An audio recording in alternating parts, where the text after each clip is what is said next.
స్తోత్రం. దేవుని అతి పరిశుద్ధ నామమునకు మహిమ గాక. దయచేసి అందరూ కూర్చుందాం. అందరూ కూర్చోండి. మన ప్రభువును రక్షకులైన యేసుక్రీస్తుల వారి పరిశుద్ధ నామములో మన అందరి కన్నతండ్రి అయినటువంటి ఆ పరలోకపు తండ్రికి నా యొక్క కృతజ్ఞత హృదయపూర్వక వందనాలు తెలియపరుస్తూ కూడి వచ్చిన మీ అందరికీ కూడా క్రీస్తు పేరట నా యొక్క శుభాభివందనాలు తెలియజేస్తున్నాను. ప్రభునందు ప్రియమైన దేవుని బిడ్డలారా, దేవుని యొక్క మహాకృప, ఆయన యొక్క అమూల్యమైన ప్రేమ మనపై ఉంచి పరమ తండ్రి మరి గడిచిన కాలం అంతా కూడా మనల్ని ఎంతగానో దాచి కాచి కాపాడి ఈ రీతిగా మనము ఆయన సన్నిధి సముఖంలో చేరి ఆయన స్తుతించి ఆయన కనపరిచే గొప్ప భాగ్యాన్ని మనకిచ్చినందుకై సమస్త మహిమ ఘనత ప్రభావముల దేవునికే చెల్లును గాక. ఆమేన్. మంచిది ప్రియులారా, ఈనాటి యొక్క ఆదివారానికి ఉన్నటువంటి ప్రత్యేకత మీ అందరికీ తెలిసిందే. చరిత్రలో చోటు చేసుకున్నటువంటి ఒక అపూర్వ ఘట్టాన్ని మరి ఈ యొక్క ఆదివారం మనము తలపోసుకుంటూ ఉన్నాం. వాస్తవానికి ఇది ఆదివారం నాడు జరిగిన కార్యం కాకపోవచ్చు, కానీ మరి ఈ సందర్భంలో మరి క్రైస్తవ క్రమాన్ని అనుసరించి పెద్దలు మరి ఏదైతే మరి నిశ్చయించి ఉన్నారో మరి ఆ క్రమాన్ని అనుసరిస్తూ మనము ఈ కార్యక్రమాన్ని చేపడుతున్నాం. దీనికి ఉన్నటువంటి ప్రత్యేకమైన ప్రత్యేకత ఏంటంటే ఇది మట్ల ఆదివారము అని. అంటే యేసుక్రీస్తు వారు మానవాళి యొక్క రక్షణార్థమై చేసినటువంటి కార్యములలో ఇది తొలి మెట్టు అని మనము దీన్ని చెప్పవచ్చు. ఎందుకంటే తన్ను తాను మరి రక్షకునిగా, తన్ను తాను దేవునిగా ఆయన మరి బయలుపరుచుకున్నటకు గాను మనం చూసినట్లయితే ప్రభునందు ప్రేమను వాళ్ళ అద్భుతాలు, ఆశ్చర్య కార్యాలు, సూచక క్రియలు, అలాగే అనేకమైనటువంటి బోధలు ఆయన చేసినట్టుగా మనం చూస్తూ ఉన్నాం.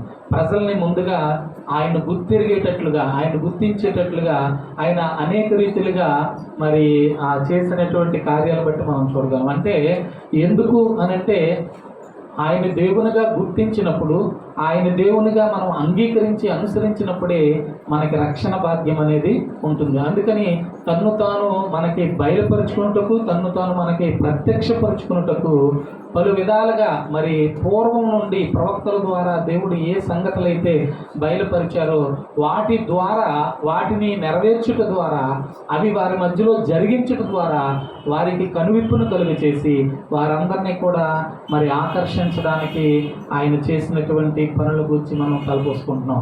అంత మాత్రమే కాదు, ఈ రోజుకి కూడా యేసుక్రీస్తు వారి మీద కెట్టని వారు దురుద్దేశంతో, చెడ్డ మనసుతో అనేక రకాలైనటువంటి దుష్ప్రచారం చేసేవారు, అనేక రీతిలుగా మరి తప్పు పట్టేవారు, అనేక రీతిలుగా బురద చల్లేవారు. ఆ రోజులు మొదలుకుని ఈ రోజుల వరకు కూడా అలా కొనసాగుతున్నారనేటువంటి సంగతి మీరు మర్చిపోకూడదు. ఇప్పటికైనా ఏమైనా వదిలేశారండి ఆయన్ని? ఏం వదలలేదు. ఇప్పటికీ కూడా మరి ఆయన అసలు పుట్టలేదని చెప్తున్నారు కొంతమంది. అసలు యేసు ప్రభు అనేటువంటి దేవుడే లేడు. ఆ యేసుక్రీస్తు అనేటువంటి పేరు కలిగినటువంటి వ్యక్తి ఆ యెరూషలేం ప్రాంతాల్లోనే లేడు. అదంతా ఒక కల్పితం, అది బ్రిటిష్ వారి కల్పితం. బ్రిటిష్ వాళ్ళే తీసుకొచ్చి భారతదేశానికి ఈ మతాన్ని అంటగట్టారు. ఈరోజు ఈ మతం ఉండడం వల్ల భారతీయుల యొక్క సాంప్రదాయాలు, భారతీయుల యొక్క పరిస్థితులన్నీ కూడా ఏమైపోతున్నాయి?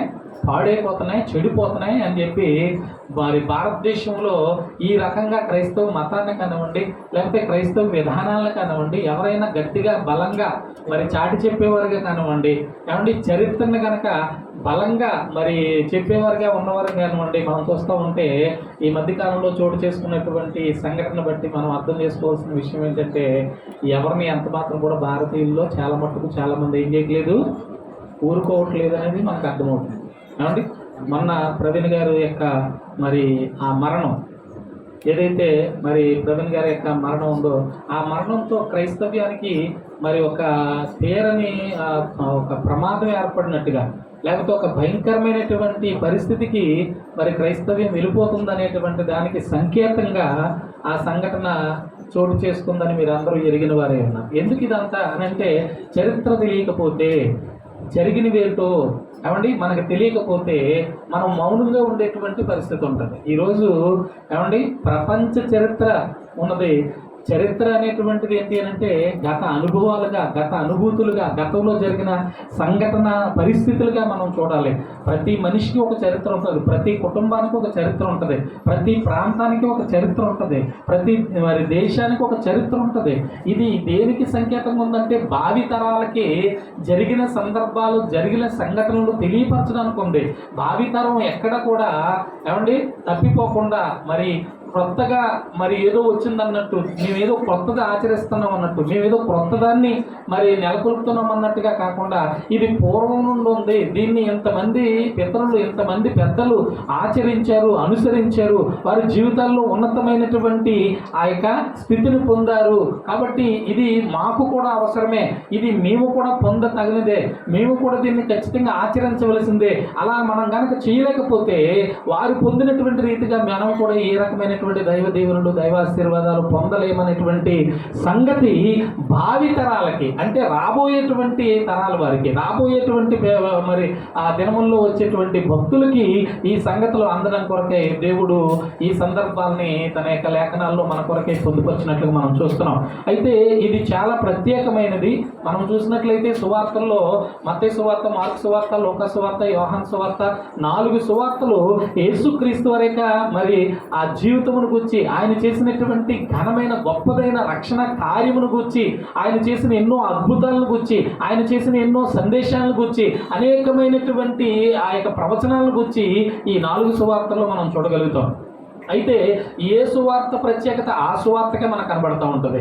కొన్ని సంగతులు మత్తయి సువార్తలో మరి చెప్పబడ్డాయి. ఎందుకంటే మత్తయి గారు ఈ సువార్తను రాయడంలో ఒక ప్రత్యేకమైన ఉద్దేశాన్ని కలిగి, ఆలోచన కలిగి ఉన్నట్టుగా మనం చూస్తాం. మరి ప్రత్యేకమైన వారి కొరకే రాయబడినట్టుగా మనం చూస్తాం. అలాగే మార్కు అనే సువార్త ఏదైతే ఉందో అది కూడా ప్రత్యేకమైనటువంటి కారణం నిమిత్తమే రాయబడింది. అది కూడా ఒకరిని ఉద్దేశించి రాయబడినటువంటి సువార్తగా మనం చూస్తాం. అందుకనే మత్తయి సువార్తలో కొన్ని చోటు చేసుకున్న సంఘటనల సందర్భాలు మార్కు సువార్తలు మనకు కనబడవు. ఎందుకంటే ఆయన రాసినటువంటి ఉద్దేశం, ఆయన రాసినటువంటి జనాంగం యొక్క తలంపులు వేరు, ఈయన యొక్క జనాంగం తలంపులు వేరు. కాబట్టి మార్కు సువార్తకి మత్తయి సువార్తకి మధ్యలో కొన్ని రాయబడి ఉండొచ్చు, కొన్ని రాయబడి ఉండకపోవచ్చు. అలాగే లోకాన్ని మనం తీసుకున్నాం అనుకోండి, లోకా గారు చెప్తున్నటువంటి సందర్భం వేరొకరిని ఉద్దేశించి చెప్పబడింది, రాయబడింది. కాబట్టి అందులో ఈ రెండిటికి మరి భిన్నమైనది ఏదైనా ఉండొచ్చు, లేకపోతే ఈ రెండిట్లో ఉన్నది ఉండకపోవచ్చు, దాంట్లో ఉన్నది వీటిలో లేకపోవచ్చు. అలాగే యోహాను సువార్తలు కూడా మనం తీసుకుంటే ఇలా 4 సువార్తలు దేని ప్రత్యేకతను అది కలిగి ఉన్నట్టుగా మనం గమనించాలి ప్రియులారా. ఎందుకంటే అందులో రాయబడినటువంటి సందర్భాలు ఇందులో కొన్ని, అందులో కొన్ని, అందులో కొన్ని రాయబడి ఉండొచ్చు. కానీ మత్తయి, మార్కు, లూకా సువార్తల్ని సమాంతర సువార్తలు అంటారు. యోహాను సువార్తను ఒక ప్రత్యేకమైనటువంటి సువార్తగా పేర్కొనబడింది. మన లేఖనాన్ని మనం జాగ్రత్తగా చదువుతూ ఉంటే, లేఖనాన్ని కనుక మనం జాగ్రత్తగా అర్థం చేసుకుంటూ ఉంటే ఈ సంగతులు మనకు బోధపడేటువంటి అవకాశం అనేది ఉంటుంది. వీటిని ఖచ్చితంగా మనం ఆలోచించాలి. వీటి పట్ల ఖచ్చితమైనటువంటి అవగాహన మనకి ఖచ్చితంగా ఉండి తీరాలి. ఎందుకంటే వ్రాయబడింది కేవలం మన కొరకే రాయబడింది.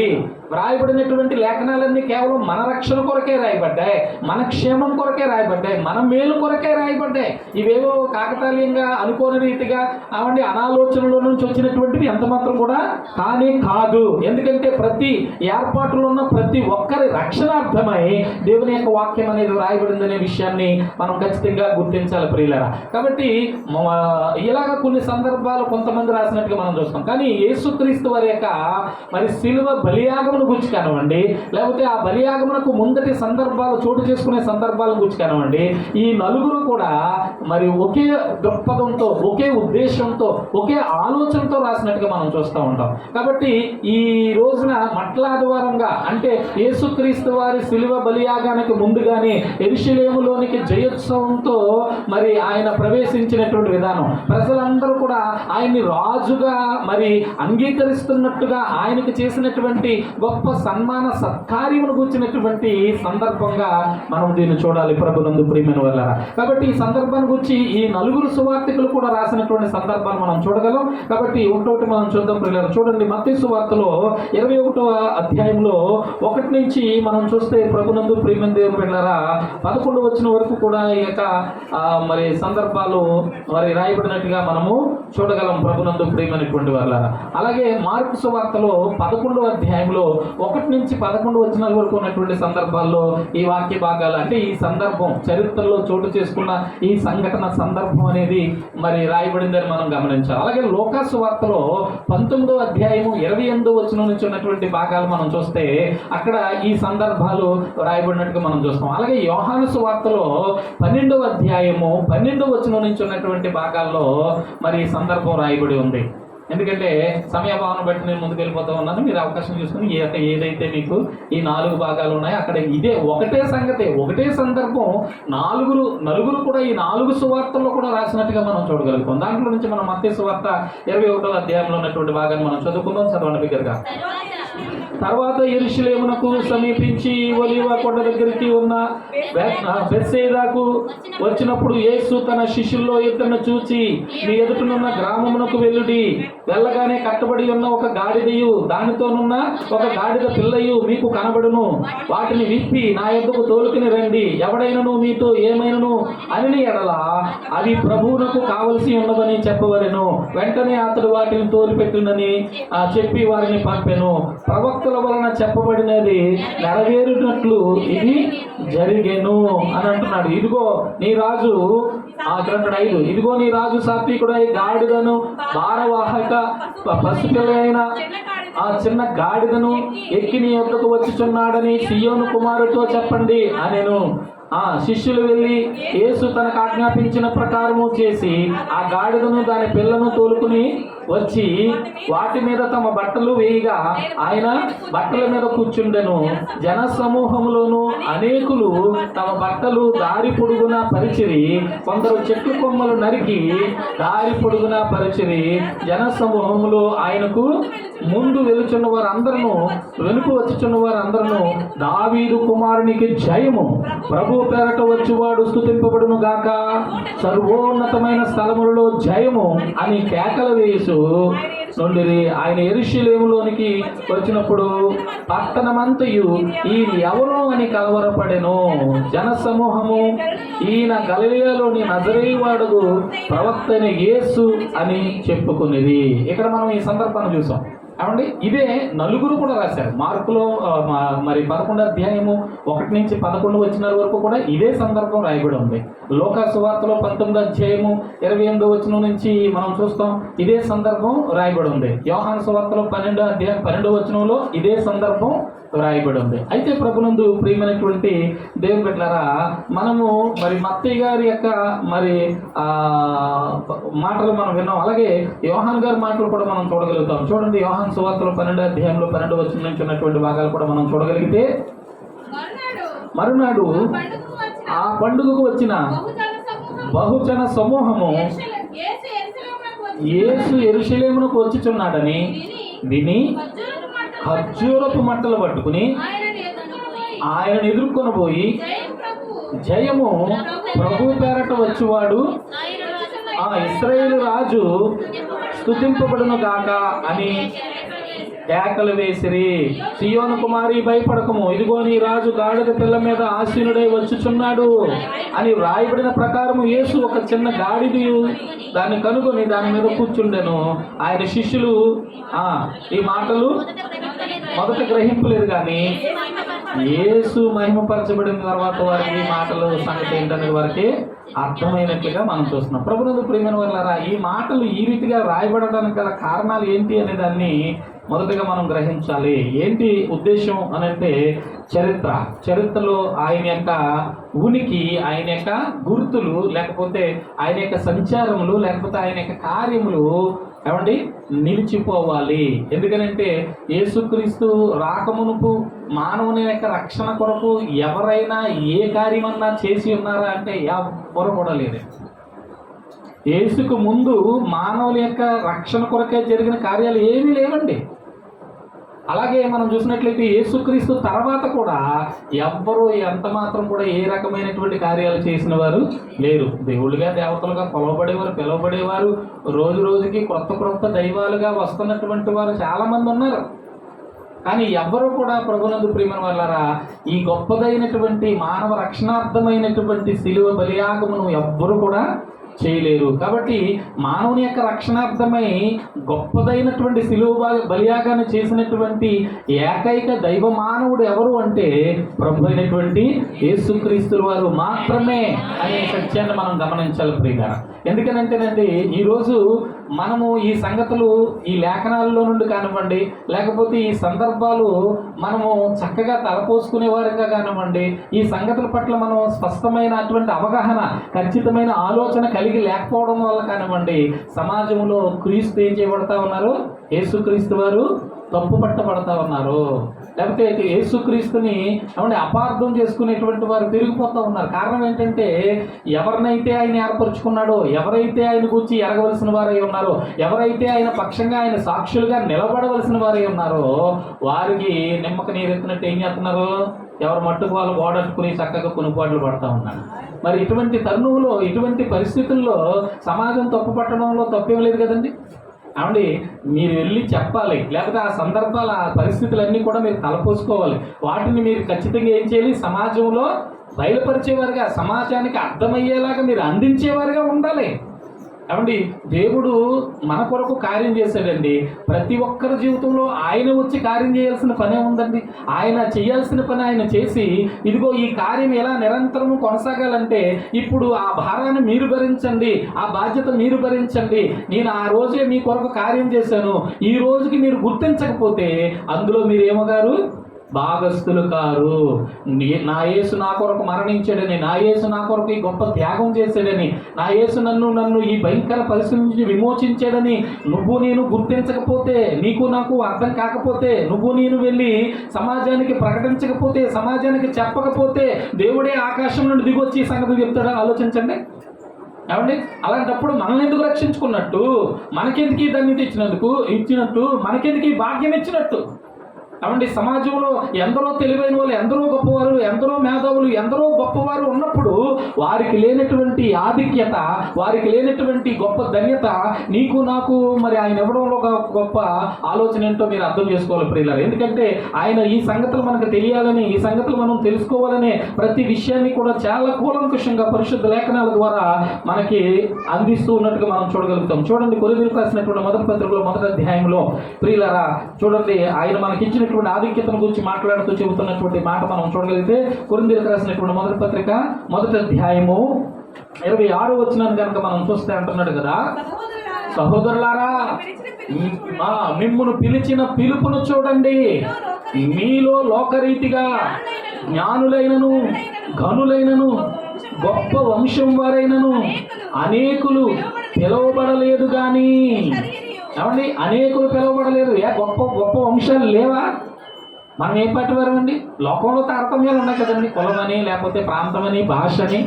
ఏమండి, చిన్న పెద్ద ఉన్నవాడు లేనివాడనే ఆ యొక్క భేదాలు ప్రపంచంలో ఉన్న ప్రతి చోట ఉన్నాయి. అలాంటప్పుడు తెలివైన వాడు, తెలివి తక్కువ వాడు, ఉన్నవాడు, జ్ఞాని, గొప్ప అనేటువంటి పరిస్థితులు ఉన్నప్పుడు ఆ తెలివైనటువంటి వారిని పిలుచుకోవచ్చు కదా ఆయన, ఆ ధనవంతుల్ని పిలుచుకోవచ్చు కదా ఆయన, ఆ గొప్ప వంశం వారిని పిలుచుకోవచ్చు కదా ఆయన. ఏమంటే తన కోసం మేధావులైనటువంటి వారిని ఎన్నుకోవచ్చు కదండి. కానీ ప్రియులారా మనం చూస్తే అంటాడు ఇక్కడ 27వ వచనంలో అంటున్నాడు, ఏ శరీరియు దేవుని ఎదుట అతిశయపడకుండానట్లు. అంటే ఇదిగో నేను గొప్ప వంశకుని కాబట్టి నన్ను పిలిచాడు, ఇదిగో నేను ధనవంతుడు కాబట్టి నన్ను పిలిచాడు, ఇదిగో నేను జ్ఞానవంతుడు కాబట్టి నన్ను పిలిచాడు అని ఎవరో అనుకోకుండా ఉండాలని ఆయన ఏం చేశాడంట?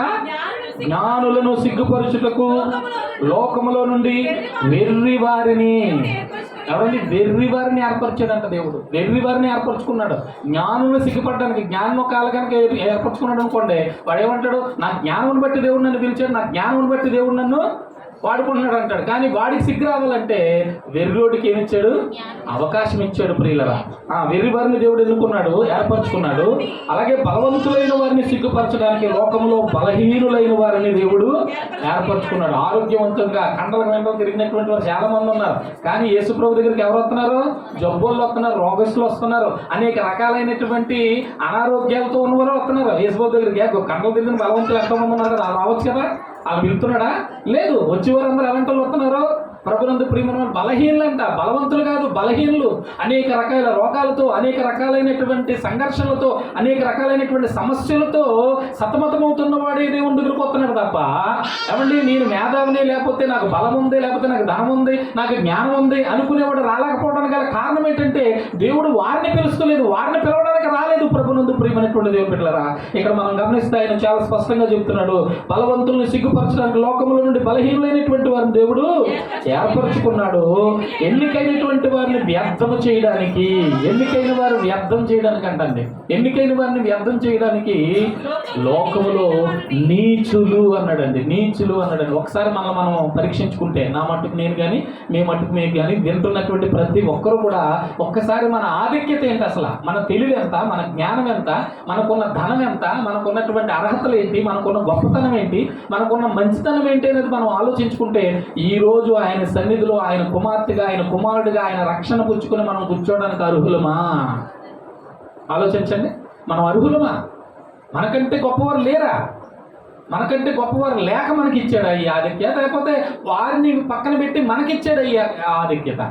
ఆలోచించండి. ఎలాంటి ఆధిక్యతను దేవుడు మనకి ఇచ్చాడు ప్రభునందు ప్రియమైన దేవుని బిడ్డలారా. ఏమంటే వారిని పక్కన పెట్టి మనకి ఇచ్చాడంటే మనం ఎంత భారం కలిగి, మనం ఎంత బాధ్యత కలిగి, ఎంత కృతజ్ఞత కలిగి, ఏ రకంగా ఉండాలి అసలు మనం ఆలోచించండి ప్రభునందు ప్రియమైనటువంటి దేవుని బిడ్డలారా. ఏ రకంగా ఉండాలి మనం అసలు? ఎందుకంటే ఈ సంగతులన్నింటినీ కూడా మనము మరి చక్కగా గుర్తించగలిగేటువంటి, చక్కగా మనము మరి తెలుసుకోగలిగేటువంటి, చక్కగా మనం ప్రకటించడానికి కలిగినటువంటి ఒక బలమైనటువంటి ఆయుధంగా, ఒక బలమైనటువంటి రుజువుగా, ఒక బలమైనటువంటి సాక్ష్యంగా దేవుడు పరిశుద్ధ లేఖనాన్ని మనకి ఇచ్చాడు. పిల్లలు నమ్మిన వారు ఆమె చెప్దాం. ఈ పరిశుద్ధ లేఖనం వారి దగ్గర లేదు. ఈ పరిశుద్ధ లేఖనం ఎవరి దగ్గర ఉంది? ఎన్నికలైనటువంటి వారి దగ్గర ఉంది, బలహీనలైనటువంటి వారి దగ్గర ఉంది, నీచులైనటువంటి వారి దగ్గర ఉంది. ప్రభునందు ప్రియమైన వల్ల ఏమండి, మనకున్న ఈ బలం వారి దగ్గర ఉందా? ధనం కలిగి, బలం కలిగి, జ్ఞానం కలిగి, ఏమండి ఈ లోకంలో గొప్పగా మరి పేరు ప్రఖ్యాతలు గడించవచ్చు, కానీ వారి దగ్గర లేనిది మన దగ్గర ఉంది ఏంటంటే దేవుని యొక్క జ్ఞానము, దేవుని గురించినటువంటి గొప్పదైన మాటలు. ఏమంటే వారి దగ్గర ఇది కాకుండా ఎన్నో గ్రంథాలు ఉన్నాయండి, ఇది కాకుండా ఎన్నో పుస్తకాలు ఉన్నాయండి. ఎన్ని పుస్తకాలు ఉన్నా, ఎన్ని గ్రంథాలు ఉన్నా, సత్యం లేనటువంటివి, అందులో వాస్తవం లేనటువంటివి ఎన్ని కలిగి ఉంటే అంత మాత్రం ప్రయోజనం? చెప్పండి, మీరే చెప్పండి. దేవుని వాక్యం చెప్తుంది, ఇదిగో ఒకడు లోకమంతా సంపాదించుకుని తన ప్రాణం పోగొట్టుకున్నాడంటే లోకంలో తన ప్రాణాన్ని కాపాడుకునేది ఒక్క పరిశుద్ధ గ్రంథం అనే బైబిల్, పరిశుద్ధుడైన యేసుక్రీస్తు వారు తప్ప మరి ఇంకెవరు ఉన్నారు ప్రభునందు ప్రియమైన?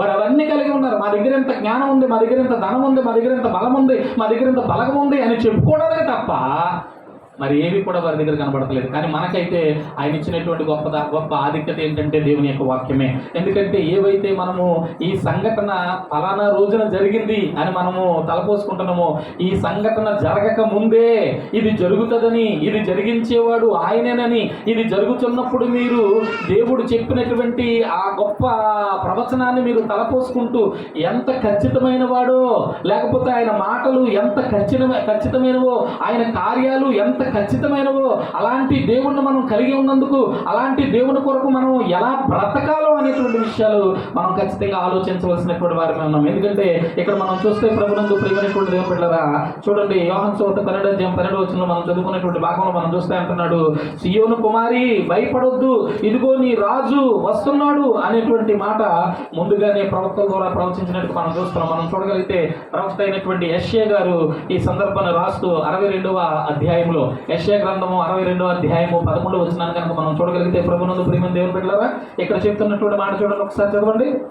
యెషయా గ్రంథము 62వ అధ్యాయము 11వ వచనం, ఆలకించుడి భూదిగంతముల వరకు ఈ సమాచారం, యెహోవాయే దేవుడు, ఆయనే సమస్త కార్యములు చక్కపరచగలదనేటువంటి సమాచారాన్ని ప్రకటించండి.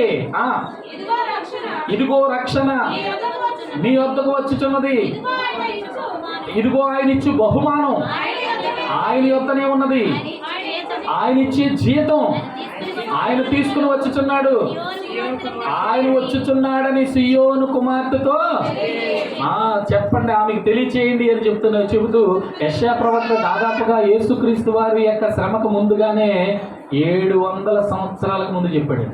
ఎప్పుడు చెప్పాడండి? 700 సంవత్సరాలకు ముందు రాయబడింది ఈ మాట. తర్వాత సువార్తల్లో తర్వాత క్రీస్తు శకం 1వ శతాబ్దంలో రాశారు. 50 తర్వాత, క్రీస్తు శకం 50 తర్వాత రాశారు ఇవి. కానీ క్రీస్తు పూర్వం 700 సంవత్సరాలకు ముందుగానే యెషయా ప్రవక్త ద్వారా దేవుడు ఈ సమాచారాన్ని రాయించాడు. అదేవిధంగా మనం చూసినట్లయితే చూడండి, జకరియా గ్రంథంలో 9వ అధ్యాయంలో 9వ వచనాన్ని కనుక మనం చూడగలిగితే, చూడండి ప్రియులారా, ముగించుకున్న సమయం కాస్తుంది. సియోను నివాసులారా బహుగా సంతోషించండి, యెరూషలేము నివాసులారా ఉల్లాసంగా ఉండండి, నీ రాజు నీతిపరుడై రక్షణ తేవడానికి దీనుడిగా గాడిద పిల్లను ఎక్కి మీ వద్దకు వస్తున్నాడు. మీ రాజు దీనుడై తను తగ్గించుకుని మీకు రక్షణ ఇవ్వాలని ఒక గాడిద పిల్లను ఎక్కి మీ దగ్గరికి వస్తా ఉన్నాడని ఎప్పుడు చెప్పాడండి? సుమారుగా క్రీస్తు పూర్వం ఈయన కూడా రమారమి మరి యెషయా గారి యొక్క సమకాలికుడే ప్రభునందు ప్రియమైన వారు. ఈ ప్రవచనాలన్నీ కూడా మీరు చూసినట్లయితే యేసుక్రీస్తుకు ముందుగానే 100 సంవత్సరాలకు ముందు రాయబడ్డాయి.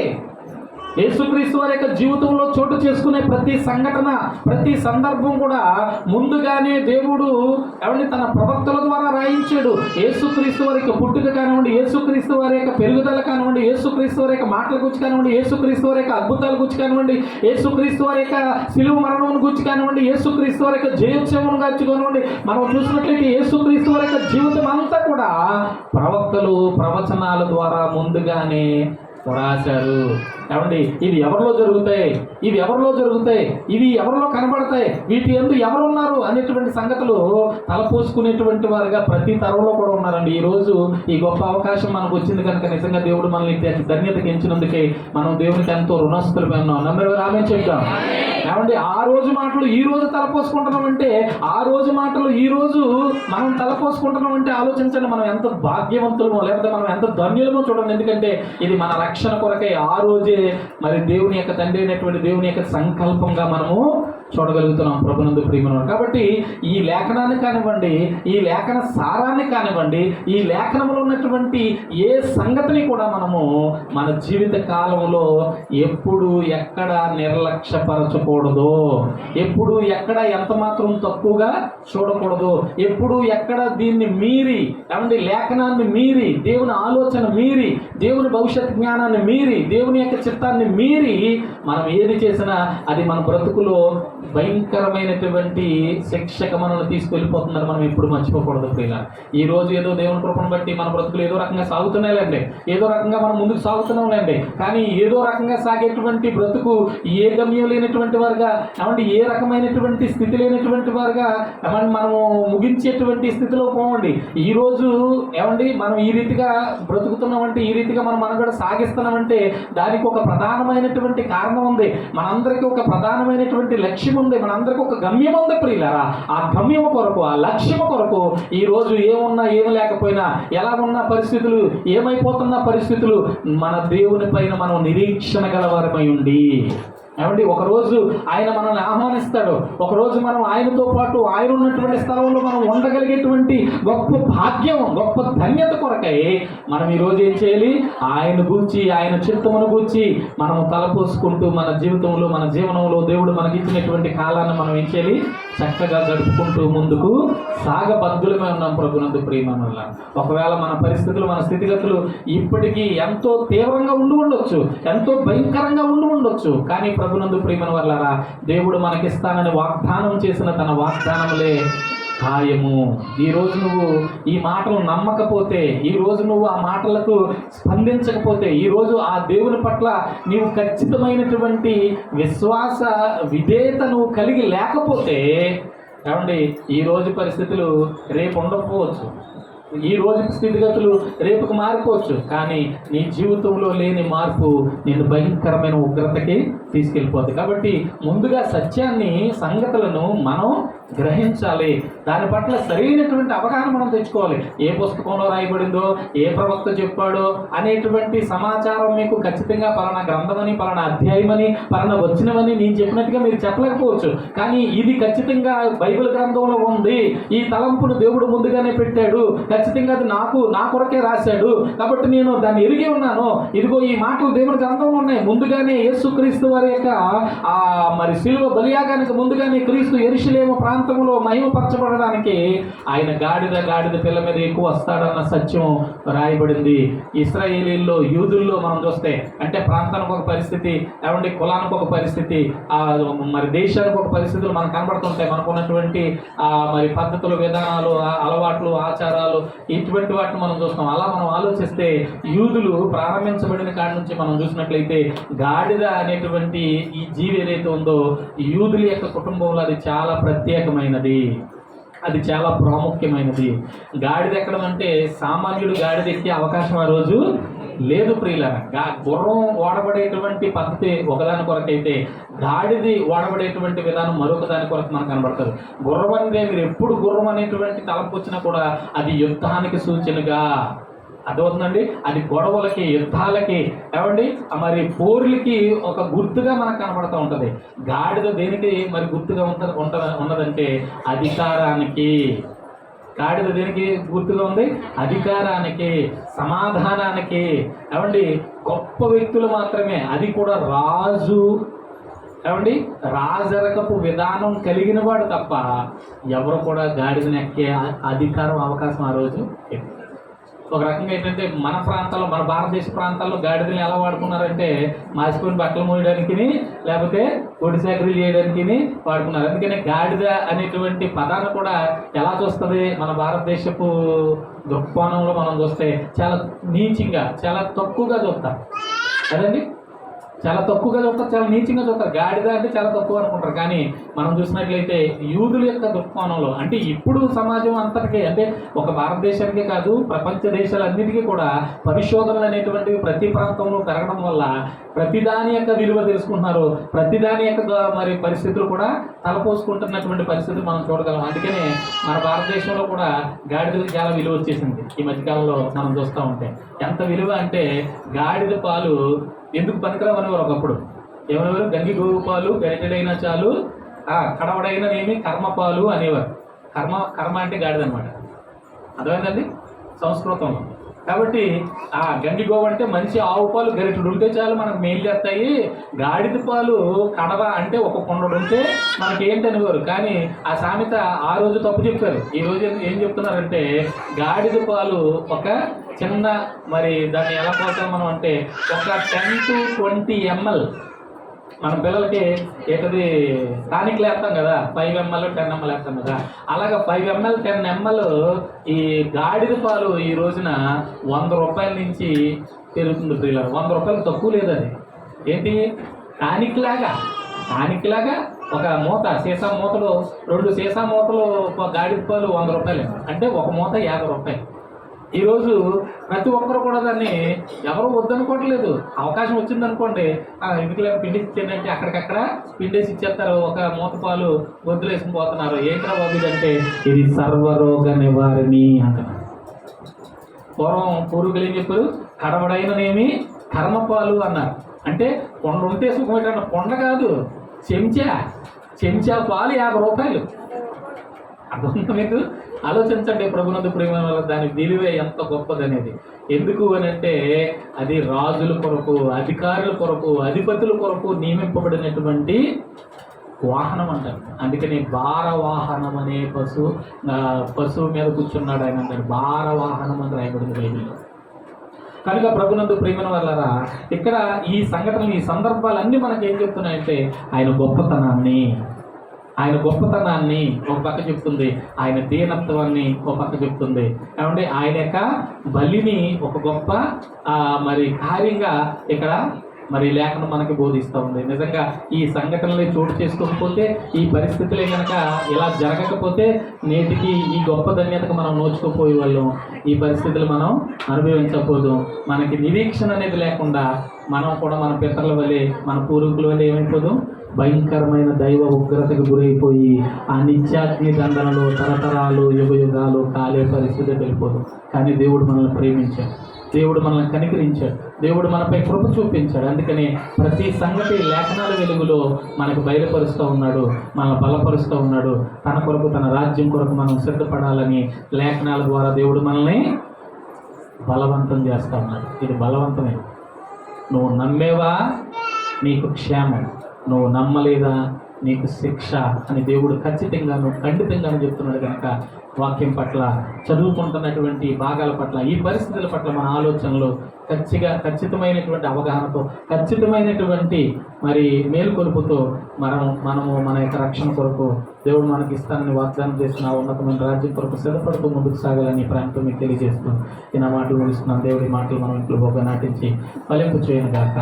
ఆమె ప్రార్థన చేసుకున్నాం. అందరూ కూడా కళ్ళ ఉంచి కళ్ళు మూసినట్లయితే మరి యొక్క సమయంలో విత్తబడినటువంటి మాటలు మన వెనుకలో బహుగా నాటబడి ఫలించినట్లుగా ప్రార్థన చేస్తున్నాం. మనం ఉన్నటువంటి శాంతి మనం ప్రార్థన నడిపిస్తాం.